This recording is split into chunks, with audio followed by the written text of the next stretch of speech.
함께하는 신앙성장 온가족 든든 양육이라는 교재로 58페이지입니다. 58페이지. 교회 생활은 어떻게 해야 됩니까? 하는 주제로 시작이 됩니다. 다 1-1번 오늘도 석성균 성도님 읽어주시기 바랍니다. 교회란 무엇일까요? 교회는 예수님을 믿고 하나님의 자녀가 된 자들이 모인 공동체입니다. 즉 교회는 건물이 아니라 사람들의 모임입니다. 모든 사람이 세상에 태어나는 순간부터 가정에 속하게 되듯이 모든 성도는 하나님의 자녀로 거듭나는 순간부터 교회에 속하게 됩니다. 그런데 예수께서 교회의 머리이시고 성도는 그리스도의 몸인 교회의 지체이기 때문에 모든 성도는 한 가족처럼 서로 돌보아야 할 책임이 있습니다. 주일 예배를 드리는 것으로 그리스도인으로서의 의무를 다했다고 생각해서는 안 됩니다. 함께 모여 하나님께 예배를 드리고 하나님의 말씀으로 훈련받고 세상에 나가 복음을 전하고 성도 간에 교제하며 하나님께서 주신 달란트로 봉사해야 합니다. 즉 성도는 예배, 교육, 전도, 교제, 봉사 등 모든 활동에 적극적으로 참여해야 합니다. 네, 수고했습니다.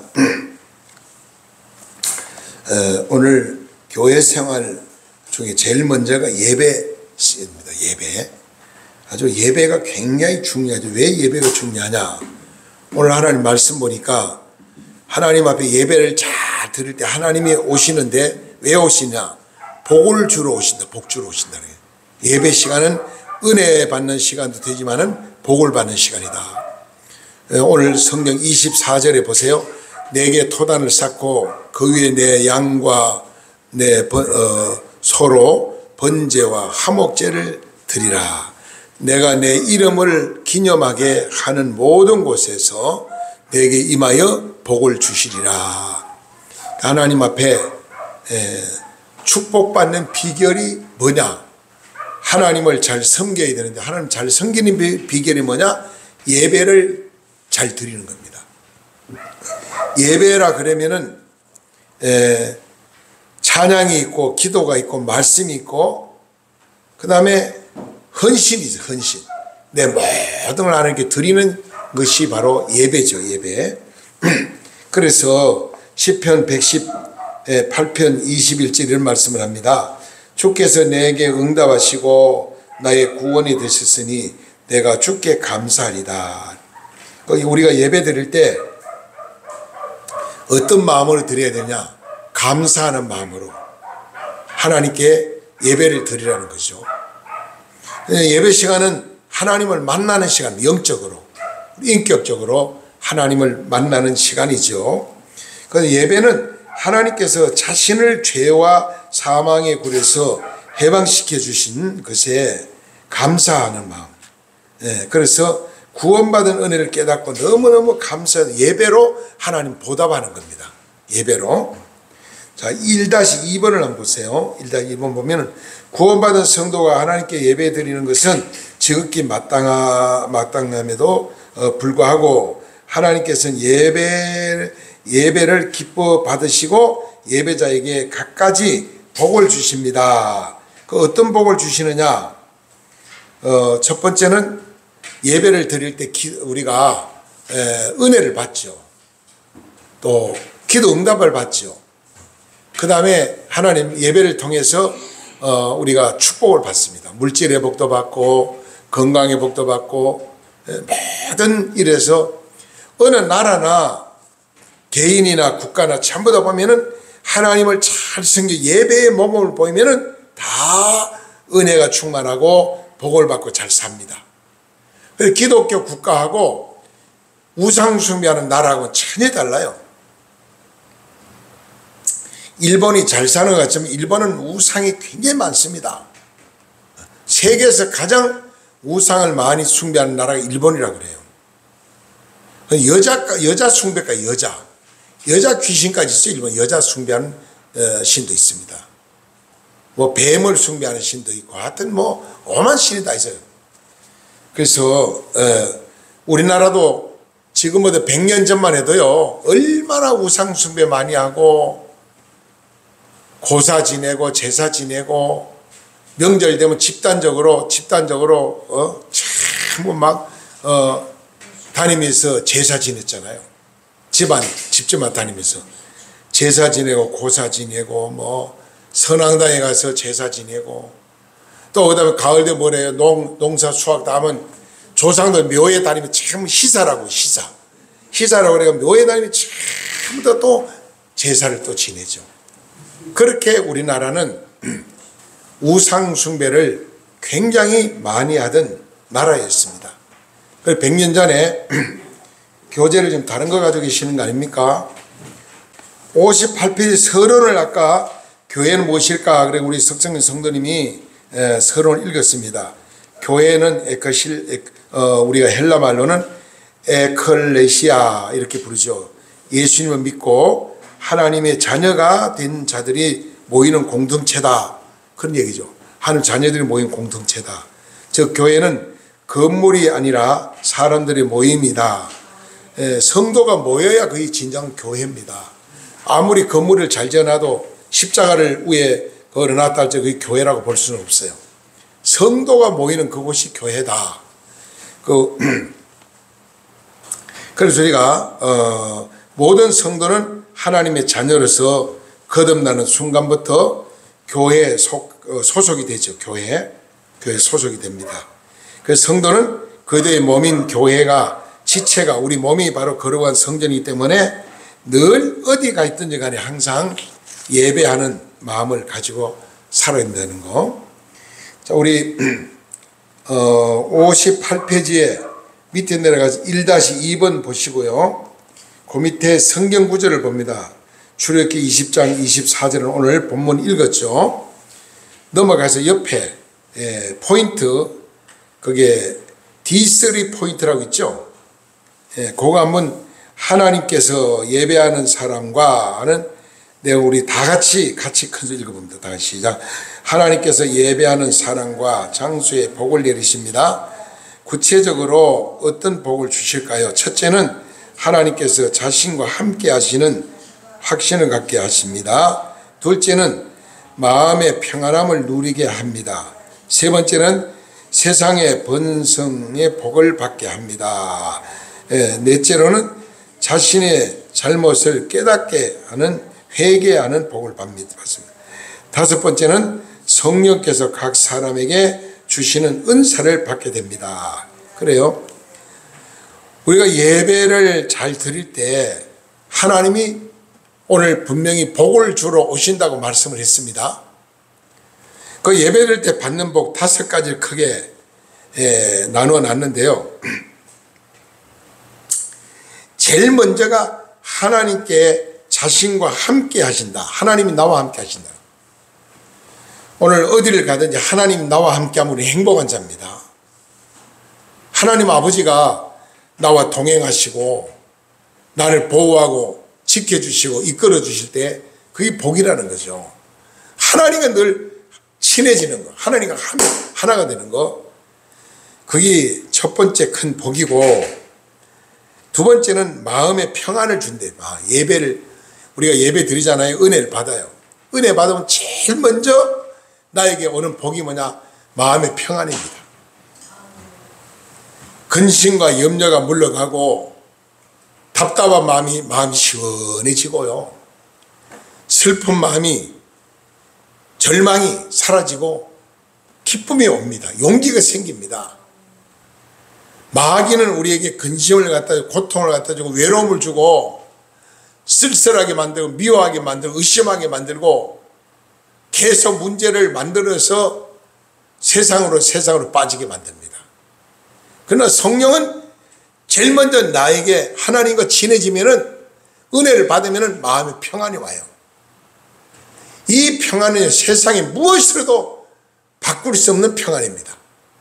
이 평안이 내게 임할 때 담대해지고요. 용기가 생기고요. 나도 모르게 새 힘이 막 팍팍 새 힘이 솟아나게 되는 거죠. 우리가 새 힘을 받고 날마다 살아갈 때 어떤 고난과 역경도 헤쳐나갈 수 있다는 거죠. 그래서 하나님 앞에 마음의 평안이 임하는 복, 그 다음에 세상에서 번성하는 복을 받는다. 이건 뭡니까?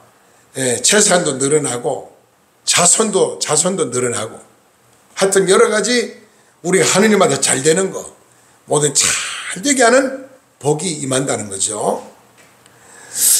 그 다음에는 뭡니까? 자신이 잘못을 깨닫게 하는 복이 임한다. 많은 사람이요, 자기의 잘못을 모르고 사는 자가 많아요. 남의 잘못은 잘 보는데 내 잘못은 몰라요.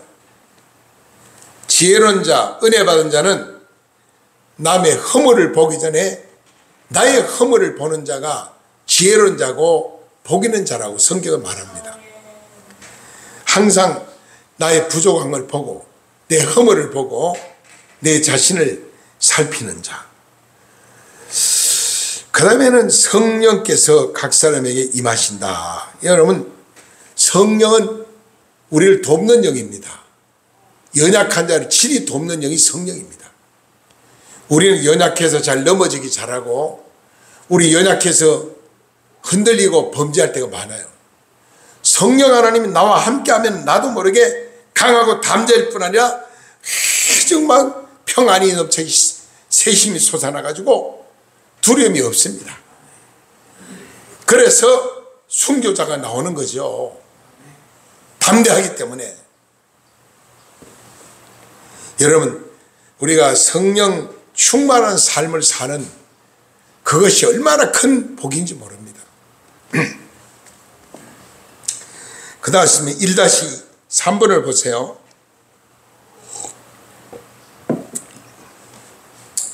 1-3을 보면 하나님께서는 우리가 드리는 모든 예배를 받으시지 않습니다. 하나님께서 기뻐하는 예배를 드려야 합니다. 그 어떻게 드리면은 하나님께 기뻐하는 예배가 될까? 우리가 무조건 예배 드린다고 하나님 우리 예배를 다 받지 않는다는 거예요. 우리가 하나님이 기뻐하는 예배는 어떤 예배냐? 첫 번째가 믿음으로 드리는 예배예요. 믿음으로.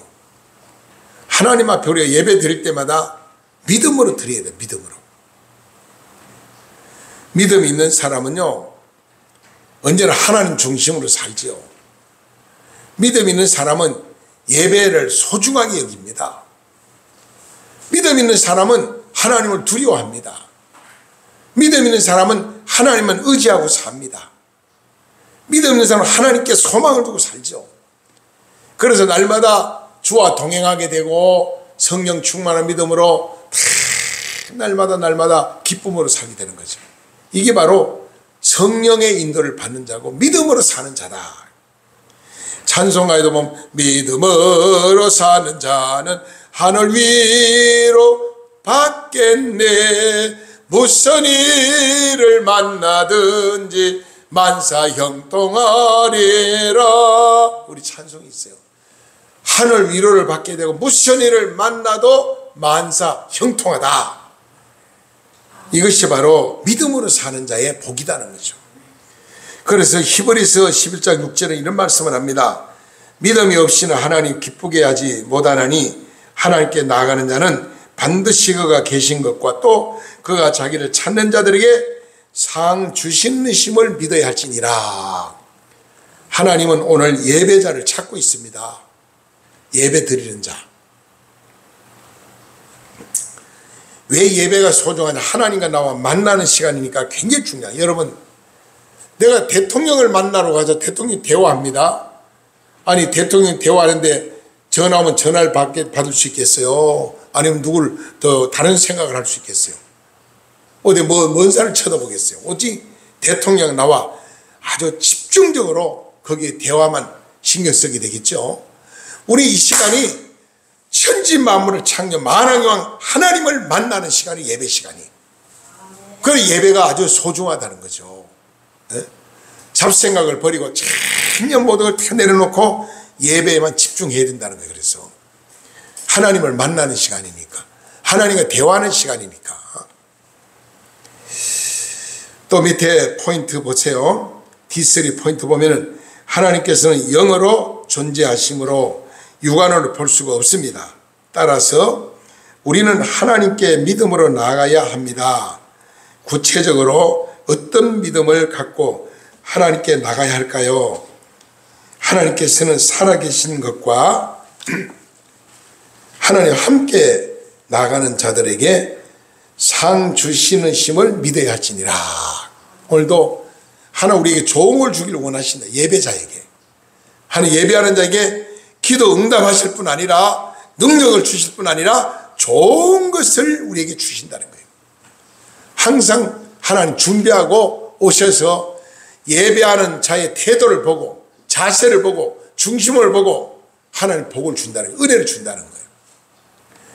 똑같은 시간 예배를 드리면 어떤 성도가 예배 시간에 은혜를 받고 능력을 받아요. 어떤 성도는 예배 시간에 와도 그저 마당만 밟는 자가 되고 와서 앉아만 그냥 있다 가는 거예요. 졸다 가는 자도 있어요. 졸다 가는 자도 있어요. 두 번째는 감사하는 마음으로 예배를 드려요. 감사하는 마음으로. 첫째는 믿음으로 드려야 되고 두 번째 늘 하나님 은혜를 깨닫고 감사하는 마음이 있어야 되는 거예요. 감사하는. 우리가 자녀가 부모님께 감사하는 마음을 가지고 부모를 섬기게 되죠. 우리가 이웃에게 감사하는 마음이 있어 이웃을 친하게 지내고 섬기게 됩니다. 가족들끼리도 형제간에도 마찬가지죠. 하나님의 은혜를 깨닫고 감사하는 마음이 있으면 우리가 하나님 앞에 예배드리는 게 얼마나 소중하다는 걸 깨닫고 예배 시간 빠질 수가 없죠. 늘 예배 중심이 되죠.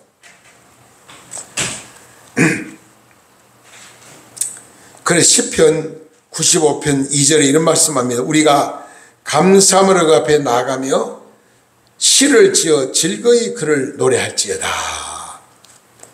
늘 교회 예배 시간 올 때마다 감사하는 마음으로 기쁜 마음으로 하나님을 찬양하는 마음으로 예배를 드리라 그랬어요. 그 밑에 포인트 우리 한번 석성긴 성경 한번 읽어주세요. 예배는 자신을 죄와 사망의 법에서 구원해 주신 하나님께 드리는 것이므로 마땅히 감사한 마음으로 드려야 합니다. 감사가 빠진 예배는 짠맛을 잃은 소금과 같습니다. 하나님께서는 감사한 마음으로 드리지 않는 예배는 받으시지 않습니다. 예, 그렇습니다. 아무리 우리가 예배를 드려도요, 감사하는 마음으로 드리지 않으면 하나님 예배를 안 받는다는 거예요. 감사하는 마음이 있기 때문에 우리가 뭘 해요? 내 몸을 하나님께 드립니다. 먼저 예배 시간에. 우리 몸이 여기 와 있잖아요. 마음이 여기 와 있잖아요. 정신이 여기 와 있잖아요. 그리고 뭐가요? 헌금도 드려. 하나님 헌금 드리잖아요. 왜? 감사하니까 하나님께 헌금 드리는 거예요. 감사하니까. 아까운 마음이 들면 못 드리죠. 아까운 마음을 어떻게 드리겠어요. 감사하는, 자원하는 마음으로 하나님 감사를 드리고 또 재능을 드리죠. 장로님처럼 악기를 다루죠. 악기로 하나님께 영광을 돌리는 거예요. 여러 가지 모든 면에서 감사하는 마음이 있으니까 하나님 앞에 드리고 싶은 마음이 생기고 정성을 하나님께 드리는 거죠. 예. 만약에 소금이 맛을 잃으면요, 소금이 쓸모가 없죠. 그 전에도 내가 말씀드린 것 같은데 어떤 임금이 딸이 공주가 3명 있는데 불러다 놓고 너희들이 제일 소중한 거를 내일 아침까지 나에게 가져와라. 그럼 그 중에 내가 보고 제일 좋은 걸 가져온 딸을 내가 최고로 대접을 하겠다.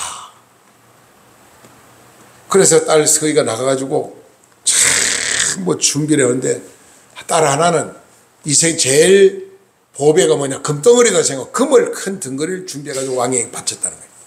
그 왕이 별로 기뻐하지 않더래요. 그래, 고맙다. 그 두 번째 딸은 나가서 왕이 쓰는 아주 번쩍 빛나는 또 왕관을 하나 준비하겠다고 바쳤다는 거예요. 그래, 수고했다. 칭찬했어요. 그 막내 딸은 가더니 소금을 가져와서 소금을 갖다가 임금님께 바치니까 야단을 치는 겁니다. 세상에 이렇게 천하고 쓸모없는 소금을 네가 가장 귀한 거라고 보배라고 나에게 가져왔단 말이에요. 야단을 쳤어요. 그러니까 다음날 그날 저녁 식사를 준비하는 왕이 식탁에 올라가는 그 식탁의 주방장에게 부탁을 해. 소금을 넣지 말라고. 모든 반찬에 소금을 넣지 말고 반찬 만들으라고. 그래가지고 소금이 안 들어간 반찬을 만드는 임금상에 올라가서 저녁에 임금이 밥을 먹으니까 매탕이니까 무슨 맛이 있겠어요. 소금이 아니라 무슨 맛이 있겠어요. 그러면 주방장을 보고 야단치는 겁니다. 그러니까 임금님, 막내 딸님이 오늘 소금을 넣지 말고 음식을 만들어서 임금 대접해 보세요. 그 맛이 어떤지 아마 임금이 뭐라고 답을 할 겁니다. 딸 말 듣고 그렇게 했습니다. 내 잘못 아닙니다. 얘기. 그러니까 그때야 막내 딸을 불러고, 소금이 이렇게 소중하구나. 소금이 안 들어가면 아무리 맛있는 반찬을 해도 맛이 없고 소금이 맛을 낸다. 소금 맛을. 그래서 소금이 이생 최고다. 그래 그 소금을 가져온 딸을 최고로 대우를 해줬다는 거예요. 여러분 소금이 얼마나 중요한지 모릅니다. 그래서 성경에 보니까 음식으로 두 가지를 먹으라고 했어요. 첫째, 소금을 음식을 먹어라. 두 번째는 식초. 반드시 음식은 식초를 먹으라고 돼 있어. 성경에. 식초. 그 나는 식초를 왜 먹으라고 성경에 기록되어 있었을까? 그 별로 고민이 많이 돼. 이게 무슨 뜻인가 잘 이해가 안 돼요. 나중에 책을 요즘 와서 이렇게 보니까 과학자들이 모든 음식은 식초가 들어가야 부드럽고 우리 몸에 건강이 좋다. 그래서 일부러 요즘 식초를 마시게 식초. 많은 사람이 건강 식초를 마시잖아요. 요즘요. 그만큼 소중하기 때문에 식초를 먹으라고 성경 말에 소금을 먹으라고 말씀을 했어요. 오늘 마치 감사가 빠진 예배는 짠맛 소금을 넣지 않은 음식과 같다는 거죠.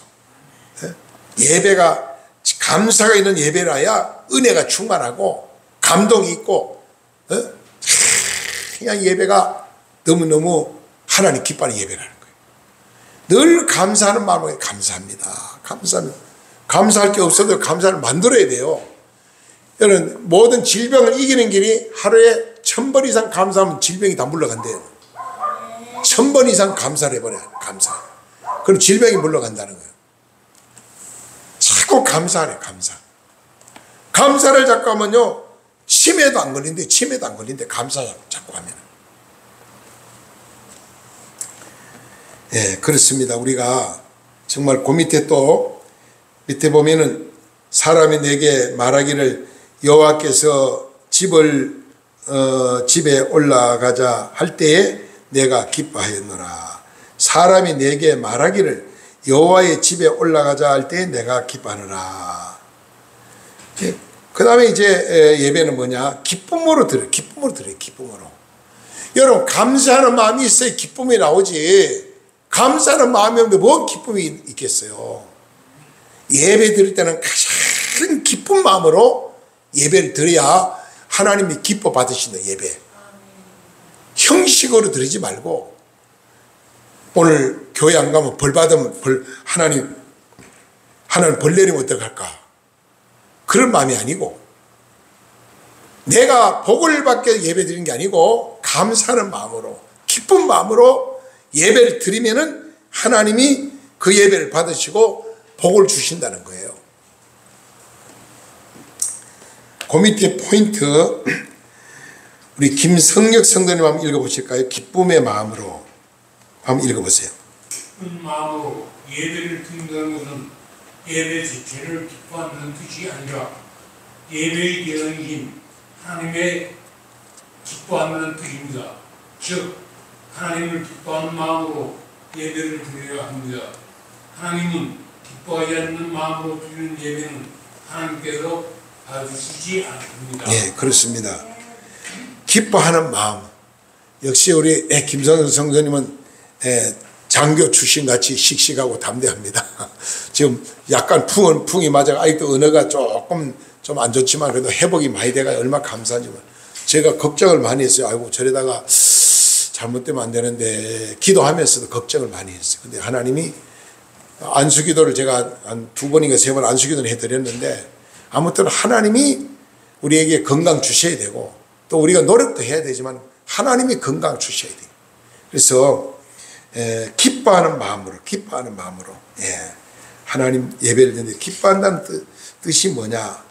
여기에 마치 기쁜 마음으로 예배를 드리는 것은 예배 자체를 기뻐한다는 뜻보다는 예배 대상이 하나님을 기뻐한다는 뜻이 거기 있다. 내가 하나님 아버지를 기뻐하기 때문에 하나님 앞에 예배를 드려야 된다는 거죠. 그다음 넷째로 뭐냐? 사모하는 마음으로 돼. 사모하는 마음. 오늘 내가 은혜 받아야지. 예배를 통해서 하나님께 영광을 돌리고 내가 은혜 받아야지 하는 간절한 사모하는 마음. 이 사모하는 마음이 있어야 은혜를 받습니다. 내가 오늘 은혜 받아야지. 내가 오늘 하나님 말씀을 통해 내가 변화돼야지. 그런 간절한 마음, 사모하는 마음을 가지고 예배 드리라는 거죠. 그래서 성경은 말합니다. 잠언 8장 17절에 나를 사랑하는 자들이 나의 사랑을 입으며 나를 간절히 찾는 자가 나를 만날 것이다 그랬어요. 예. 자, 그 밑에 포인트 있죠. 하나님을 사모한다는 것은 우리 홍순필 성도님 한번 읽어보시기 바랍니다. 하나님을 사랑한다는 것은 하나님을 만나고 싶어 한다는 것입니다. 예배는 하나님을 만나는 시간이므로 사모하는 마음으로 우리는 예배를 하여 하나님을 만날 수 있습니다. 당신은 간절히 하나님을 사모하는 마음으로 예배를 드리십니까? 아멘. 자, 예배 드리는 시간은 누구를 만나는 시간이라고요? 하나님 만나요. 만약 홍성필 성도님이 오늘 12시에 대통령이 대통령실에서 만날 약속을 했어요. 만나러 갔어. 얼마나 막 밤에 내일 12시에 만나 잠도 안 올게요. 오늘 밤에 내일 대통령 만나요. 얼마나 막 설레입니까? 내가 대통령 만나러 가는데. 우리가 예배를 그런 마음으로 드려야 된다. 예배 드리는 게 그런 마음을 드려야 은혜를 받는다는 거예요.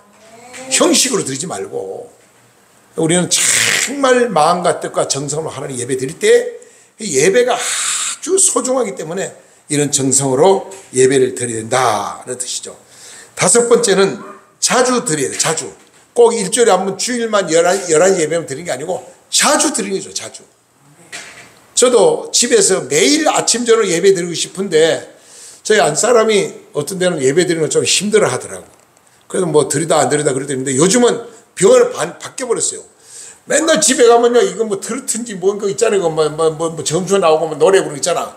이것만 틀어놓긴 해. 내가 막 짜증이 막 나는 거야. 막 집에 들어가면은. 그걸 왜 그렇게 좋아하는지. 요즘은 밖에서 은혜를 받았는지 지금은 내가 딱 들어가면 계속 기도방 틀어놓고 찬양 듣고 말씀 듣고 있더라고. 굉장히 어제도 내가 저녁에 늦게 들어갔더니 기도 틀어놓고 잠들었더라고. 그 이제 먼저 저거예요. 목사님 아침 저녁 예배 드려야죠. 내가 얼마나 기뻤는지 먼저 우리 안사람이 그런 말하니 내가 너무 기분이 너무 좋더라고. 아침에도 드리고 저녁에 드려야죠. 요즘은 그래서 아침 저녁으로 예배를 드립니다. 집에서.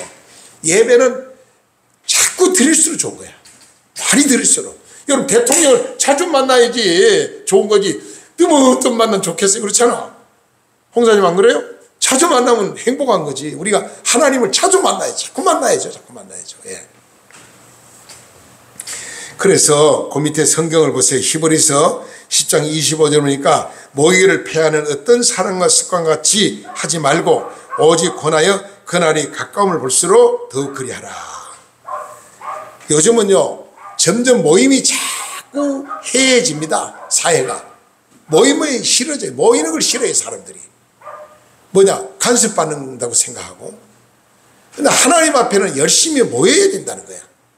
장작불도 모아놓고 불을 질러야 잘 타지. 잘 타는 장작을 흩으면 금방 꺼져버려요. 우리는 날마다 모여서 예배드리고 기도하고 찬양하고 그럴 때 가정에서든 교회에서든 뭐 어디든지 일하면서 예배하는 마음으로 일하는 거예요. 찬송하면서 속으로 기도하면서 일하고 걸어가면서도 운전하면서도 얼마나 할 수 있어요. 그 밑에 한 말씀 봅니다. 포인트 보세요. 교회는 영적인 가족 공동체이기 때문에 주일에만 가는 곳으로 생각해서는 안 됩니다. 초대교회처럼 자주 모이기를 힘써야 합니다. 주일 낮 예배는 기본이고 교회 모든 모임에 적극적으로 참여해야 됩니다. 그랬어요. 예배는 우리가 보통 교회는 우리 교회는 아직까지 구역 예배를 안 드리고 있는데 금요일 날은 매주 돌아가면 가정 돌아가면 구역 예배를 드립니다. 교회마다 가정가정을 돌아가면서 모여서 그리고 매일 오전 5시 4시 반은 새벽기도를 드립니다. 교회마다 새벽기도 4시 반 아니면 5시에 새벽기도를 드려요. 그리고 또 금요일 저녁에는 보통 교회가 철야기도를 합니다. 모여서 밤새도록 모여서 기도하는 철야기도를 하죠. 이렇게 하나님 초대교회는요 니 거 내 거도 없어요. 은혜 받은 성도 집도 팔아바치고 땅도 팔아바치고 다 바쳐가지고 다 그걸 공동체 생활을 나눠서 없는 사람 나눠주고 베풀고 같이 먹고 즐기면서 늘 예배 드리고 초대교회는 그렇게 살았거든요. 오늘 우리가 초대교회 정신을 본받아서 정말 하나님 앞에 날마다 예배 드리는 정신을 가지고 삶을 살아야 되겠다. 그 밑에 보세요. 예배를 통하여 하나님께 영광을 돌리기 위해서는 정한 예배 시간 음수하고 기도로 준비하고 마음을 다해 찬양하고 감사하는 마음을 담아 예물을 드리고 말씀을 듣기에 집중하고 선포된 말씀에 아멘으로 하답해야 합니다. 그러나 교회에서 드리는 예배로 만족해서는 안 됩니다. 세상에 나아가 거룩한 삶을 통하여 하나님께 영광을 돌려야 합니다. 즉 우리의 삶은 하나님께 예배 드리는 삶입니다. 하나님께서는 건물 안에서 한두 번 드리는 예배당 예배보다 세상에 날마다 드리는 삶의 예배를 더 깊이 관심을 가지고 계십니다. 그러니까 무슨 얘기냐면은 우리가 교회 와서 예배당에 와 예배드리는 게 이것만 예배가 아니고 사회에 나가서 우리 삶이 예배가 되어야 된다는 거예요. 본을 보이고 말과 행동과 삶이 덕을 끼치고 은혜를 끼치고 세상 사람들에게 본을 보이는 그게 예배자라는 예배자. 그게 바로 성도라는 거죠. 사람들은 아이고 지금 예수쟁이야. 저기 예수 믿어. 네 마음의 뜻도 고쳐라. 예수 믿어. 내 주먹이를 믿어라. 이런 사람 있잖아요. 우리가 바르게 못 사니까 세상이 기독교를 보는 관점이 색안경을 쓰고 보게 되는 거죠. 조심해야 됩니다. 잘해야 됩니다. 그래서 하나님 앞에 우리가 정말 예배가 얼마나 소중한다는 걸 깨닫고 두 번째는 교육입니다. 교회가요. 교육이 잘 된 교회는 아주 살아 역사 있습니다. 살아 역사합니다. 활동을 열심히 하고 기도도 열심히 하고 전도 열심히 하고 선교도 열심히 하고 빛과 소금의 삶을 살고 온 성도가 막 변화돼 가지고 성령 충만해 가지고 오늘날 교회가 교육이 없어요. 교육이 자꾸 약해집니다. 과거는 기독교 교육이요 사회 교육을 리드했습니다. 기독교 교육이. 지금은 기독교 교육이 사회 교육을 못 따라갈 정도입니다. 오늘 교회 안의 교육 참 상당히 소중합니다. 그럼 어떤 교육이냐? 2-1번 보니까 그리스도인은 각종 예배를 드리는 것으로 만족하지 말고 교회에서 실시하는 모든 교육 프로그램에 참여하여 훈련을 받아야 합니다. 왜 그럴까요? 골로새서 1장 28절 보니까 우리가 그를 전파하여 각 사람을 권하고 모든 지체로 각 사람을 가르침은 각 사람이 그리스도 안에서 완전한 자로 세우려 함이니 그랬어요. 그 한번 밑에 D3 포인트 무엇보다도 하나님 말씀을 배우지 않으면 믿음이 자라지 않은 것은 온전한 그리스도인이 될 수가 없기 때문입니다. 또한 다른 사람에게 하나님 말씀을 가르칠 수 없을 뿐 아니라 이단 신천지나 여호와의 증인이나 통일교나 등등 많이 있죠. 이단들에게 쉽게 넘어갑니다. 빠진다. 오늘 말씀으로 철저하게 훈련된다니 이단이 아무리 건드려도 안 넘어져요. 말씀에 든든히 없는 말씀이 든든하지 못하면 이단한테 넘어갑니다. 우리 집을 지어도 기초가 든다는 점은 태풍이 와도 홍수가 나도 안 넘어집니다. 철저한 하나님 말씀으로 기도로 우리가 무장하고, 그래서 교회가 제자 훈련도 하고 새신자 양육도 하고 여러 가지 교회에서 이렇게 프로그램을 가지고 하죠. 저도 그래서 교재를 만드는 겁니다. 11시 예배, 오후 예배, 수요 예배는 설교를 합니다. 주로 설교 말씀 가지고 교인들이 100% 변화가 안 되더라고요. 그러나 이 성경 공부를 통해서는 많은 변화가 와요. 성경을 배움으로, 하나님 말씀 배움으로 많은 깨달음이 있고 변화가 있더라고요.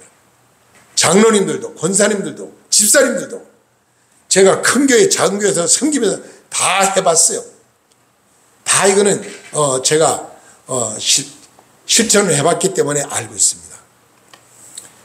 오랫동안 교회 다녀도 구원의 확신이 없는 자도 많고, 신앙이 기초가 깊지 않는 자가 많아요. 보면 기초가 든든하지 않아가지고요, 목사도 장로도 권사도 집사도 이단에 막 넘어갑니다. 이단에. 네? 얼마 전에 누가 나를 막 따라와요. 잠깐만 한 3분만 시간 좀 내달래요. 왜 그래요? 그랬더니 뭐 설문조사할 게 있대요. 뭐냐 그랬더니 어디서 나왔냐고. 그러니까 아주 신천지 교회에서 왔대요. 아주 요즘은 신천지가 신부를 밝히더라고요. 그 신천지 교회에서 왔는데 잠깐 뭐 설문조사할 게 있다고 좀 응해달라고. 아이고, 당신의 이만희 교주를 섬기는 지옥 백성인데 뭘 그런 거 조사하냐고. 그것도 이만희 욕하지 말래. 자기 총회장을 왜 욕하냐고. 그래. 총회장 아니라 그는 교주 아니에요. 교주. 응? 나도 신천지에는 요한계시록 가지고 이만희 완전 깨달았다. 자기만 요한계시록 깨달았다고 그러면서 그 복음을 들어야 천년왕국이 들어간다 하고 당신들이 유혹하지 않느냐. 제가 막 야단을 친 적이 한 번 있어요. 아무튼 우리는 이단에 빠지지 않기 위해서 말씀의 기초가 든든해야 된다는 것을 꼭 기억하시기를 바랍니다. 요람에서 무덤까지 평생 배워야 하는 것입니다. 나는 뭐 교회를 오래 다녔으니까, 나는 성경을 많이 읽었으니까, 나는 또 뭐 성경을 많이 아니까. 옛날 어른들 아는 길도 물어가라고 그랬어요. 그러므로 우리는 알수록 더 깊이 알아야 됩니다. 칼빈은요, 얼마나 하나님 세상에 전하다 독사인 자 누구는 예수 멸망치 않고 영생하되, 이 말씀 한마디 가지고 5년 동안 설교했대요. 5년 동안. 그 말씀 한 절 가지고 5년 동안 설교했대요. 왜? 그만큼 소중하니까. 오늘 하나님 말씀을 우리가 깊이 묵상하고, 교회에서 뭘 교육해야 돼? 말씀으로 교육해야 돼. 말씀. 하나님 말씀으로 교육해야 돼. 말씀을 교육해야 되는 거예요.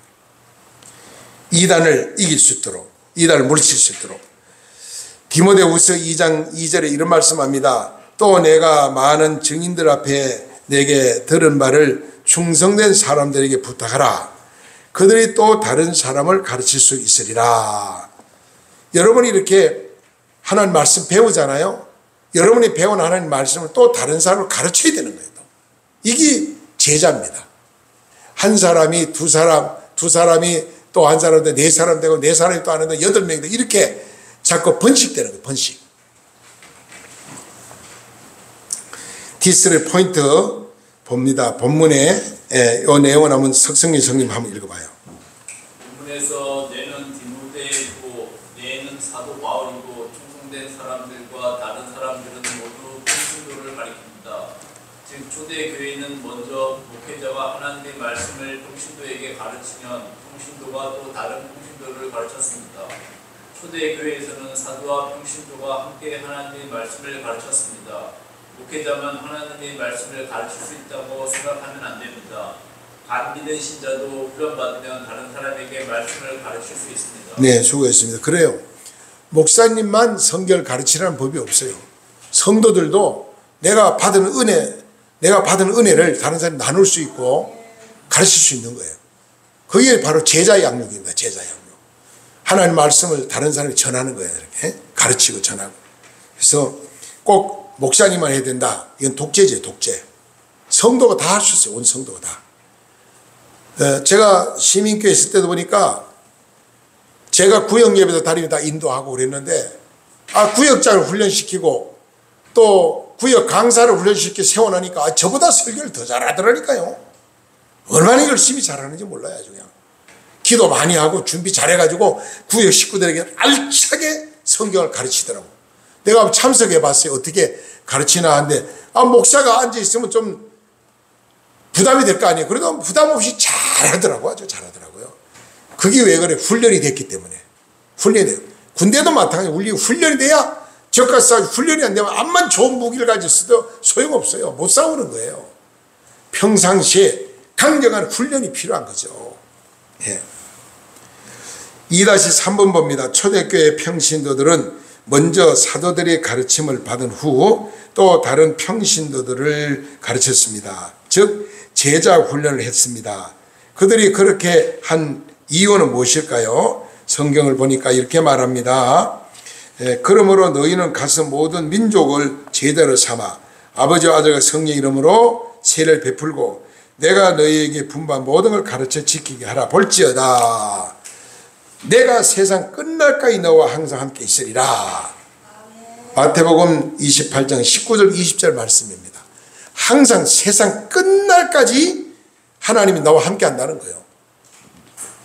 나를 보호하고 지키고 함께 하시죠. 그러므로 우리는 열심히 나가서 말씀을, 내가 배운 말씀을 다른 사람이 전하는 사명을 감당해야 된다는 거죠. 그 밑에 포인트 같이 봅시다. 같이 읽어봅니다. 시작.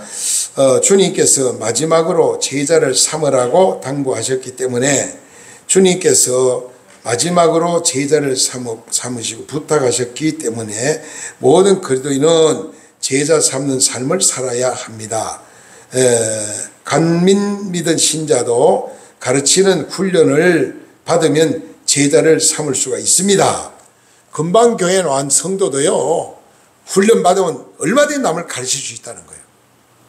그래서 예를 들어서 말하면 가족으로 말합니다. 지금 이제 홍성필 성도님이 교회에 나왔는데 가족이 아직 예수라면 이제는 아내를 전도하고 자녀를 전도하고 그게 이제 제자 양육입니다. 제자 양육. 한 사람이 한 명을 전도하면 2명 되죠. 2명이 또 전도하면 4명 되죠. 4명이 전도하면 8명이 되는 거예요. 이게 번식이 계속 번식하는 거예요. 이게 제자 훈련입니다. 한국 교회가 그래서 오늘까지 이렇게 성장해 온 거죠. 그러므로 한 사람이 굉장히 중요합니다. 한 사람이. 예. 그 다음 세 번째 문제. 세 번째는 교회가 뭘 했냐? 전도, 선교. 전도와 선교를 해야 됩니다. 교회마다 선교하는 교회는 부흥이 됩니다. 구제를 많이 해야 되고요. 구제는 뭐예요? 없는 사람을 도와주는 게 구제죠. 가난한 사람 돌보는 거. 선교는 뭐냐?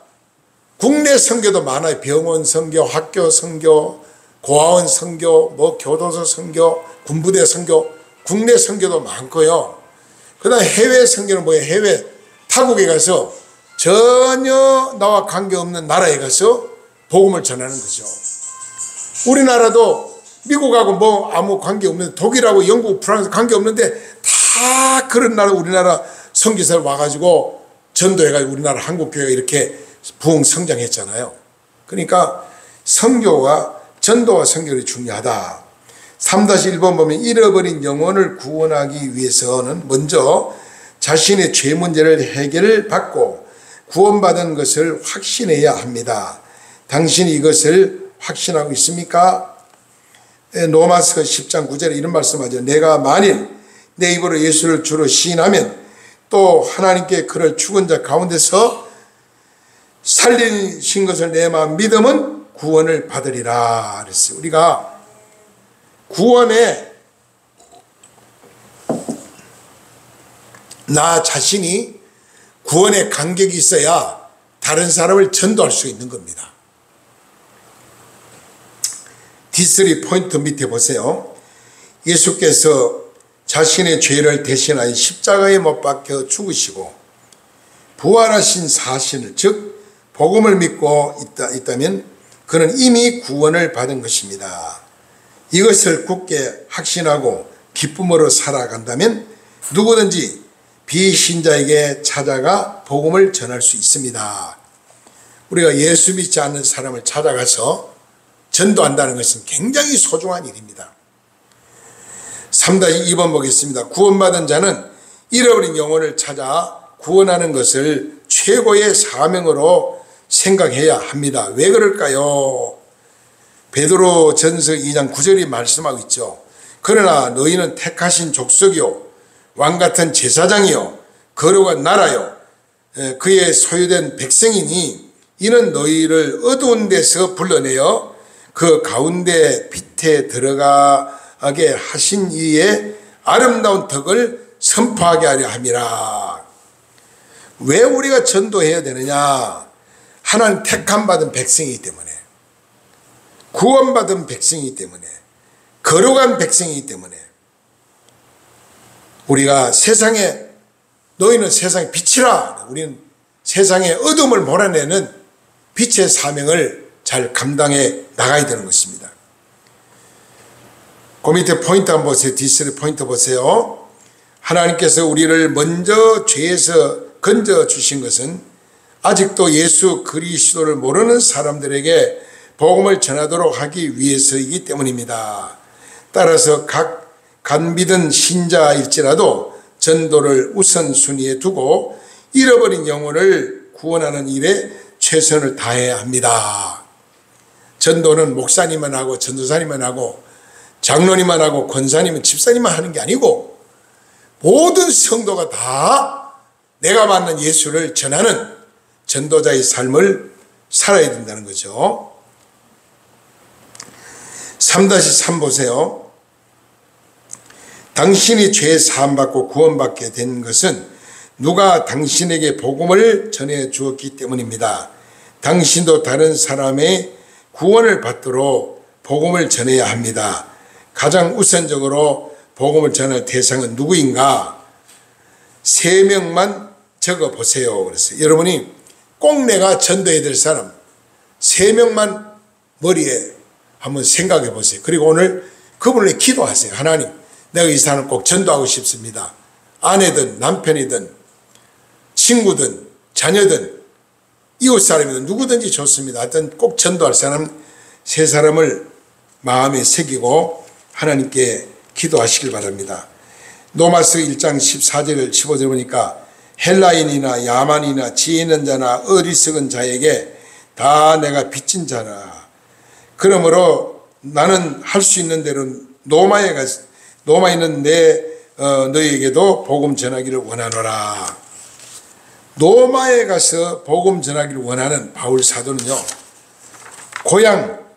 고향에 있는 모든 백성을 전부 다 전도하기를 간절히 소원했기 때문에 그래요. 고향, 부모, 일가, 친척을 구원하기를 원했죠. 자, 우리 넘겨서 66페이지에 제로의 포인트 한번 이 내용을 우리 또 홍순필 성도님이 한번 읽어주시기 바랍니다. 우리는 모두 복음의 빚진 자입니다. 우리가 복음의 빚을 갚는 길은 아직도 그것같이 못한 사람들에게 복음을 전하는 것입니다. 가장 가까이 있는 사람부터 주님께 인도해야 합니다. 전도는 개인적으로 해야 하지만 교회와 동역에서 하면 훨씬 효과적으로 할 수 있습니다. 예, 제일 먼저 제일 가까운 자부터 전도해야 되겠다. 그럼 홍성필 성도님은 누구부터 전도해야 되겠어요? 그러면 누구부터 전도해야 되겠어요? 아내부터 가까운, 그죠? 예, 가족부터, 자녀들, 내 아내, 예, 가족들 먼저 전도해야 되겠죠. 그 다음에 4번째는 교제 활동입니다. 교제와 활동. 교회는요, 교제를 잘 해야 됩니다. 성도들끼리 서로 교제를 나누고 친교하고, 교회 안에서 사실 우리가 은혜로운 교회는요, 얼마나 사랑이 많은지 몰라요. 서로 나누고 서로 베풀고 서로 섬기고 그렇게 살거든. 교회가 살아있는 교회, 은혜로운 교회. 예. 자, 그러면은 4-1번 보세요. 교회는 교회 공동체이기 때문에 서로 교제하고 힘써야 합니다. 예배를 마치자마자 교회 문을 나서는 것은 바람직하지 않습니다. 우리는 초대교회 성도들을 통하여 어떻게 교제해야 하는지를 배워야 합니다. 그것들이 어떻게 교제를 했을까요? 우리가 예배 드리자마자 빨리 나가는 분들이 있죠. 그러지 말고 예배 끝나고 서로 악수도 하고 차도 나누고 대화도 하고 한 주간 받은 은혜를 나누기도 하고 또 여러 가지 기도 제목을 같이 나누기도 하고 이 교제하라 교제. 여기에 사도행전 2장 42절에 보면 초대교회는 그들이 사도의 가르침을 받아 서로 교제하고 그랬어요. 또 사도행전 2장 44절 45절 보니까 믿는 사람이 다 함께 있어 모든 물건을 서로 통용하고 또 재산과 소유를 팔아 각 사람 필요를 따라 나눠주며 그랬어요. 사도행전 2장 46절에는 집에서 떡을 떼며 기쁨과 순전한 마음으로 음식을 먹고 서로 기쁜 마음으로 나누고 베풀고 섬기는 거죠. 밑에 내려가 포인트 한번 보세요. T3 포인트. 초대교회 성도들은 이 말씀을 한번 석정선 선생님 읽어보세요. 초대교회 성도들은 하나님의 말씀과 물질과 음식을 서로 나눔으로 교제를 했습니다. 오늘날에도 대부분 모임에서는 힘들겠지만 소부분 모임에서는 얼마든지 이런 교제가 가능합니다.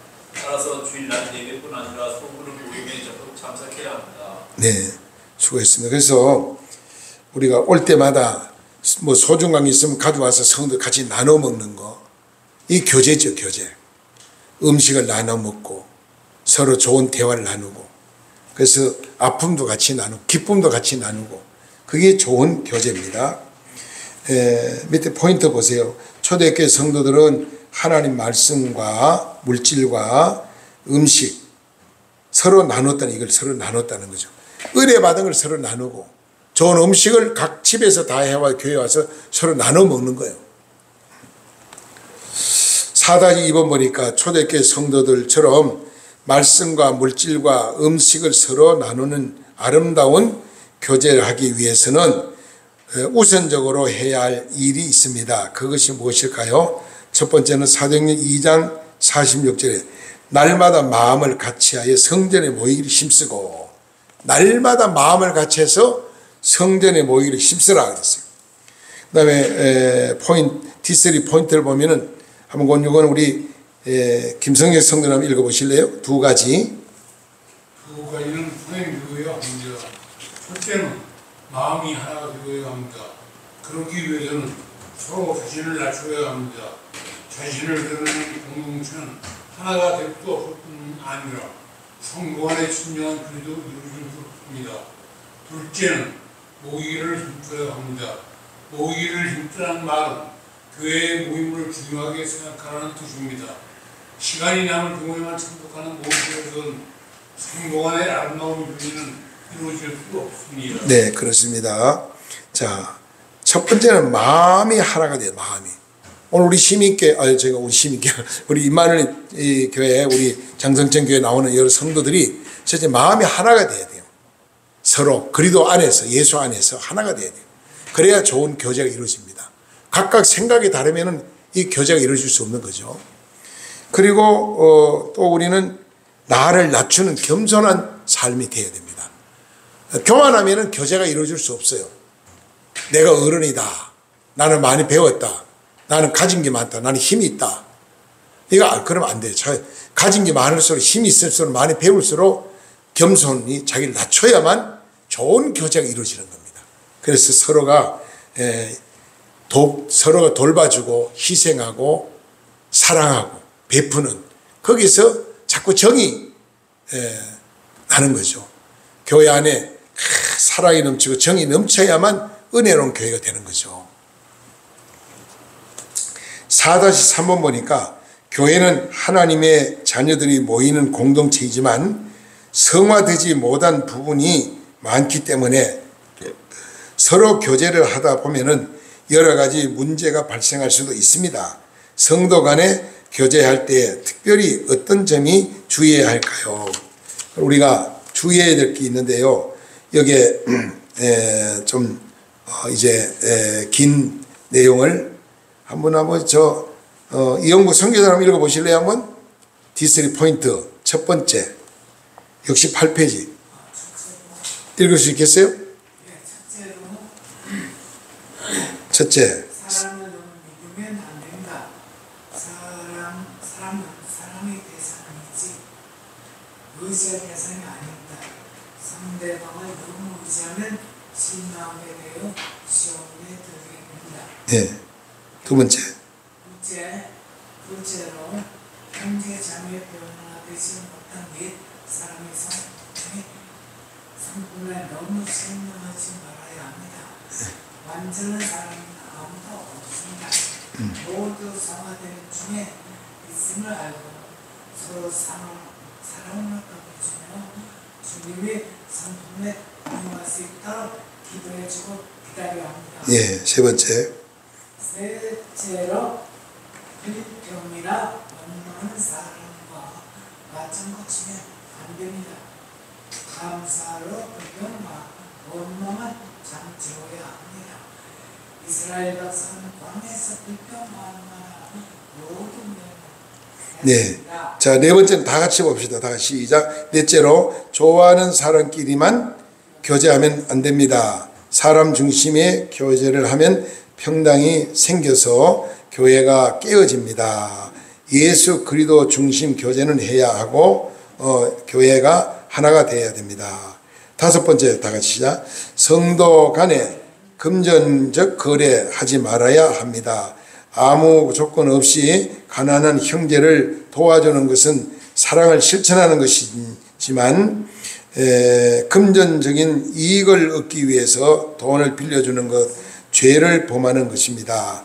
또 경제적으로 어렵다고 개인적으로 다른 성도들에게 물질적인 도움을 청해서는 안 됩니다. 예. 요 다섯 가지가 교회 안에서 잘 이루어져야 좋은 교제를 할 수 있습니다. 첫 번째는 사람을 너무 의지하지 말라, 믿지 말라는 거예요.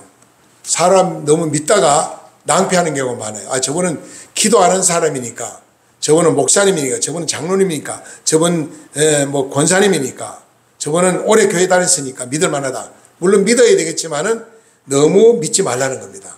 너무 믿었다가 실패하는 경우들이 있습니다. 두 번째는 형제 자매 변화되지 못한 옛사람 성품이 실망하면 안 됩니다. 교제하다 보면은 실망할 때가 있어요. 저 사람이, 저런 사람이 몰랐는데, 성격이 더럽네. 저 사람 자기밖에 모르네. 저 사람 보니까 형편없는 사람, 이렇게 될 수 있거든요. 그러니까 약점을 절대 보지 말고. 왜? 그 사람의 믿음이 약하기 때문에.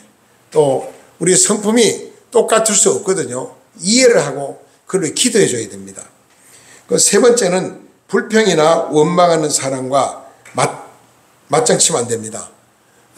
교회 성도 중에도 불평을 많이 하는 사람이 있어요. 그냥 만나면 불평부터 합니다. 원망이 막 나와요. 그런 사람을 우리가 불평, 원망하는 사람과 맞장치고 같이 해서는 안 된다. 네 번째는 좋아하는 사람끼리 끼리끼리 또 모이면 안 돼요. 끼리끼리 모이면 교제가 깨집니다. 모두 같이 서로 이렇게 희생하고 사랑하고 베풀어야지, 끼리끼리 좋아하는 사람 끼리끼리, 있는 사람 끼리끼리, 배운 사람 끼리끼리 하면은 좋은 교제가 안 되고 깨집니다. 그 다음에 다섯 번째는 성도 간의 금전 관계를 잘해야 됩니다. 속초 감리교회가 장로님 중심돼가지고 뭘 했냐면, 개인가 그런 거 있어요. 돈 타는 거, 개 있잖아요. 큰 수가 1억짜리, 3억짜리 이런 걸 했더라고요. 근데 1번에서 5번까지는 돈을 잘 타먹었대. 1억 타먹고 2억 타먹었는데 6번부터 돈을 싹 가지고 날라버린 거예요. 그것도 장로가, 교회 장로가. 그래가지고 교인이 65명이 시험 들어버렸어요. 거기 회원이 그 돈, 그걸 개라고 그러죠. 그걸 개. 예. 하여튼 그렇게 해가지고 그 교회 시험 들어가지고 그거요, 오랫동안 상처가 갔습니다. 그래서 교회 안에는 이런 예를 들어서 누가 어려워서 돈을 좀 빌려달라 그러면은 내가 이 돈 얼마 주면 내가 이자 얼마 줄 테니 하고 빌려주지 말고 그 사람한테 구제했다는 마음을 주는 건 계속 상관없어요. 성경 그렇게 말합니다. 내가 어려운 사람을 돈을 빌릴 때는 그저 받을 마음, 그 사람이 나중에 갚으면 감사한 거고 못 갚더라도 잊어버리고 내가 구제했다 이런 마음을 가지고 빌려줘야 내가 이자를 받는다. 그럼 만약에 한 달 줘 이자 안 주면 왜 내 돈 이자 안 주느냐, 이게 또 문제가 되잖아요. 그래서 교회 안에서 그런 문제를 잘못하면 교회 안에 교제가 깨지고 시험 들어요. 그래서 금전관계를 교회는 분명하게 해야 된다. 깨끗하게. 이런 것을 잘해야만 교회가 질서가 있고 은혜롭다는 거죠. 그 다음 마지막 부분은 봉사활동입니다. 봉사활동. 교회 회원이 된 성도는요, 누구든지 봉사를 해야 되는데 사회에 나가서도 모범적으로 봉사를 많이 해야 됩니다. 교회 성도들이 세상 사람보다가 많이 해야 돼요. 그래서 교회가 한 일이 뭡니까? 고아원 세우고 양로원 세우고 또 무료 병원도 세우고 우리나라 최초 선교사에 들어와서 학교를 세우고 무료로 아이들 가르쳤잖아요. 무료로 병원에서 무료로 다 병자를 고쳐줬잖아요. 부모 없는 자녀들 고아원이 돼서 무료로 다 먹이 살리고 공부시켜줬잖아요. 이게 그리스도의 사랑이죠. 이웃을 섬겨야 됩니다. 섬김을 받으려고 하지 말고 내가 먼저 섬기는 자세로 살아야 된다. 이게 성도입니다. 교회가 지역사회에 빛이 되어야 되고 섬기는 교회가 돼요. 나누고 베푸는. 한번 포인트 다 같이 읽어봅시다. 거기 포인트. 첫째로 하나님께서 주신 달란트, 재능대로 봉사해야 합니다. 모든 사람은 재능과 영적인 은사를 갖고 있습니다. 따라서 봉사하지 못한 사람은 아무도 없습니다. 둘째로 청지기 같이 봉사해야 합니다. 교회 주인은 오직 예수 그리스도이기 때문에 모든 그리스도인들은 청지기로서 주님의 뜻대로 봉사해야 됩니다. 셋째로 서로 봉사해야 합니다. 그도 예수 안에서 섬김을 받는 자가 따로 존재하지 않습니다. 모두 그리스도는 서로 섬겨야 됩니다. 그러니까 교회는요, 서로가 섬겨야 되는 거예요. 따로 봉사하는 자가 따로 있는 게 아니에요. 뭐 강당 꽃꽂이 해놓은 사람 따로 있는 게 아니고, 강단에 물을 이렇게 떠다 놓으면 따로 있는 게 아니고, 교회 청소하는 따로 있는 게 아니고, 뭐 교회 비 샌다고 그 비 세력을 막는 거 따로 있는 게 아니고, 누구나 다 같이 공동체 의식을 가지고 섬겨야 된다. 섬길 때는 내 것을 가지고 했다 할 때 내가 한 게 아니고 하나님의 은혜라, 하나님께 영광을 돌리라는 겁니다. 그래야 그것이 좋은 교제가 된다 그랬습니다. 5-3번 70페이지에 보면은 하나님께서는 봉사하는 자에게 상을 주십니다. 그러나 봉사하는 모든 사람이 상을 받는 것은 아닙니다. 어떻게 하면은 상을 받을 수 있을까요? 마태복음 25장 21절 23절 이런 말씀합니다. 주 안에 이르되 잘했도다 착하고 충성된 종아, 내가 작은 일에 충성하였으며 내가 많은 것을 내게 맡기리니 내 주인의 즐거움에 참여할지어라. 하나님은 작은 일을 할 때 하나님 큰 걸 준다는 거예요. 그래 우리는 큰 것만 보지 말고 작은 걸 소중하게 여기게 되는 거예요. 밑에 포인트 다 같이 봅시다. 시작. 주인이 종을 칭찬한 것은 많은 일을 해서가 아니라 작은 일이지만 최선을 다할 때 충성했기 때문입니다. 하나님께서는 일을 적게 했느냐 많이 했느냐가 아니라 얼마나 충성했느냐에 따라 상을 결정하십니다. 즉 죽도록 충성하는 자에게 최고의 상을 주십니다. 그랬어요.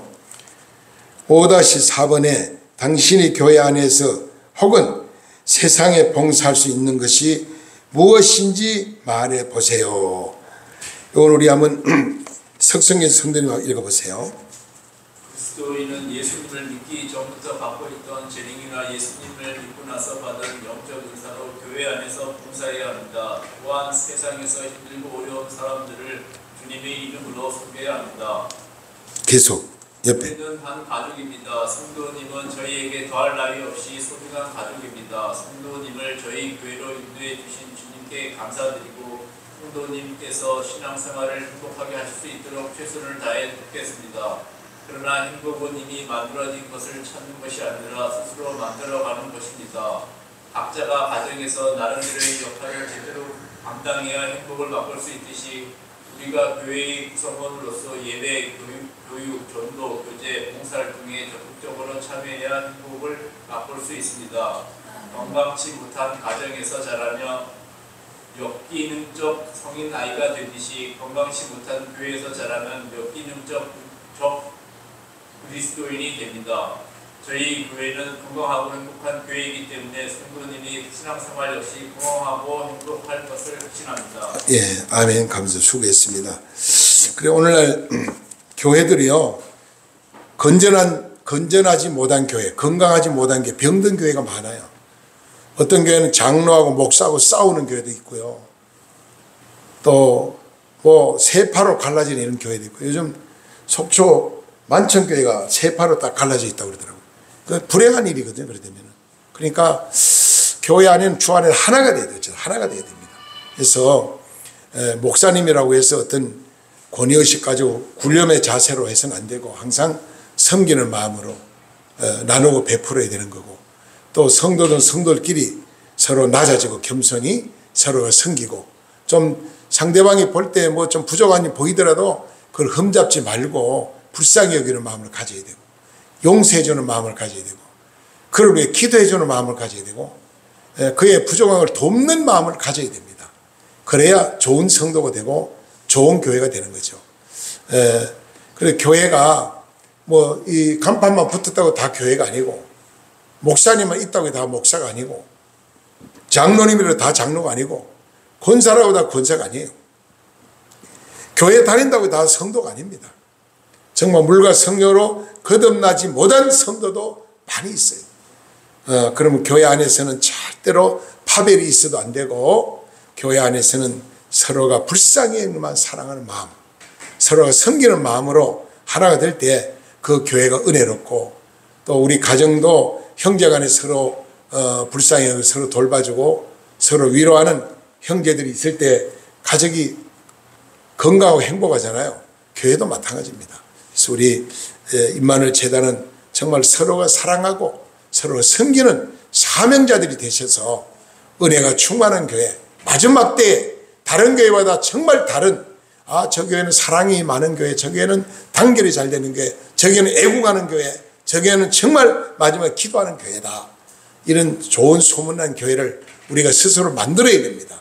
그래서 좋은 소문난 교회, 은혜로운 교회, 성령 충만한 교회로 우리 모두 한마음 한뜻으로 우리 임마누엘 재단을 잘 부흥 성장시킬 수 있도록 교회 생활 잘해서 예배 생활 또 우리 봉사 생활 교육받는 거 섬기는 일 구제하고 섬기는 모든 일에 소중함을 알고 다 동참하셔서 좋은 성도가 되시기를 주의 이름으로 축복합니다. 기도드리겠습니다.